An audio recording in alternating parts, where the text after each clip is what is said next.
How's it going, ladies and gentlemen? Welcome to Catching Cars. My name is Isaiah, and this right here is the key to our test vehicle today, which is of course a 2022 Lynk Co 01. So I only have a few minutes with this car. We're gonna go ahead and take it out on the Autobahn, see if we can get a little acceleration running, and I'm gonna come back and tell you guys what I think of this vehicle. And before we get going, be sure to subscribe to Catching Cars, of course. And now let's just go ahead and hit the Autobahn.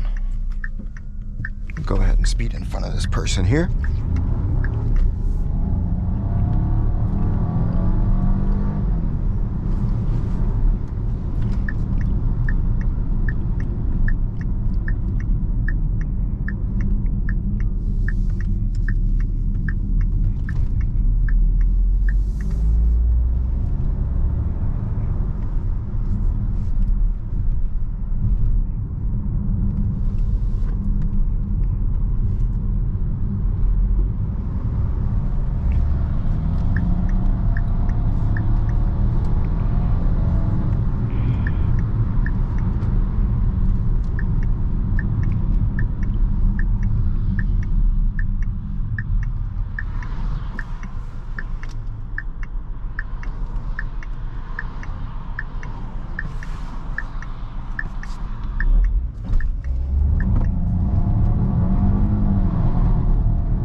Alright, so the Lynk Co 01. So this one has the hybrid engine with basically the electric motor, and then you have the turbo 3-cylinder hooked up as well.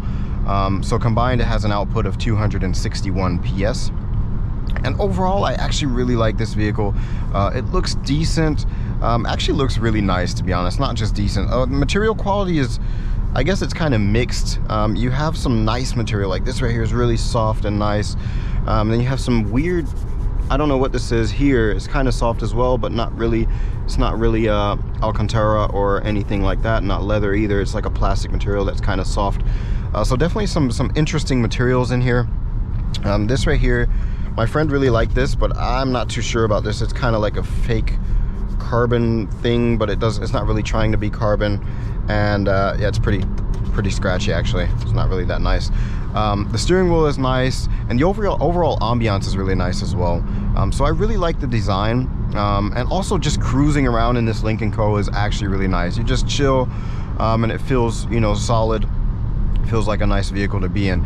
The problems really come when you try to push it. When you really try to push it, either, you know, hard braking or hard acceleration.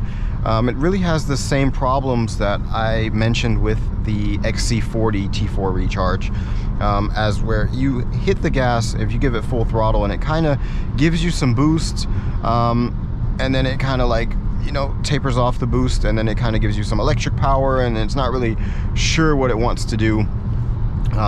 So it's really unrefined. It feels almost like an unfinished product, to be honest. The other gripe or problem I have with this is the infotainment. I haven't even found out how to do anything in here.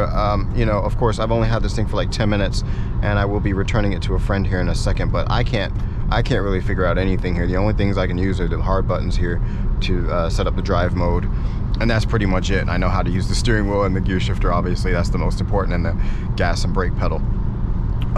So yeah, this is, especially since this is offered as a car sharing vehicle in Europe, or in Germany at least, and that means people are not going to drive this every day, so they won't be able to get used to it.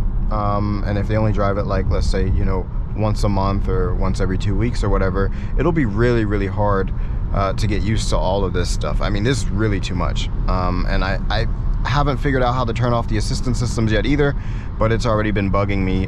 The lane keep assist, of course. I haven't had a problem with the front collision warning yet, but I'm sure that would come sooner or later as well. So like I said, the button in the middle, turn everything off, finished. That's exactly what we need.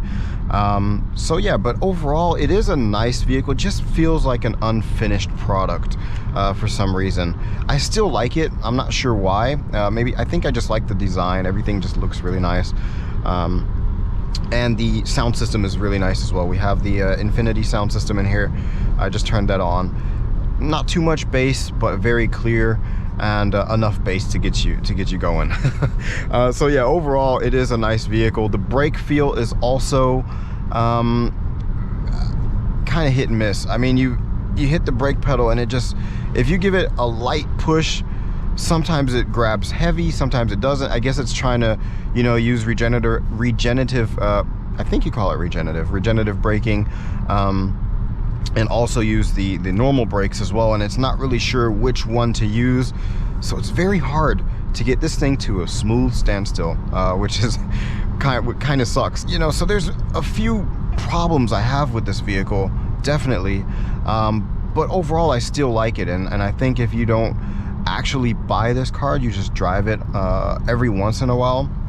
And go got the lane keep assist there on again as well, bothering the crap out of me. But if you just drive this every once in a while and you just pick it up for a day, you know, take it for a long road trip or whatever, I think this is a decent vehicle. And like I said, it is really nice. It just looks really nice. I don't know what it is about the design and also the logo. It just feels and looks pretty premium. But like I said, also feels like an unfinished product. So yeah, that's all I have to say about the Lynk Co today. We will be returning this to a friend in a second. Be sure to catch me in the next video, guys. Leave a like and a comment, and I will see you guys then.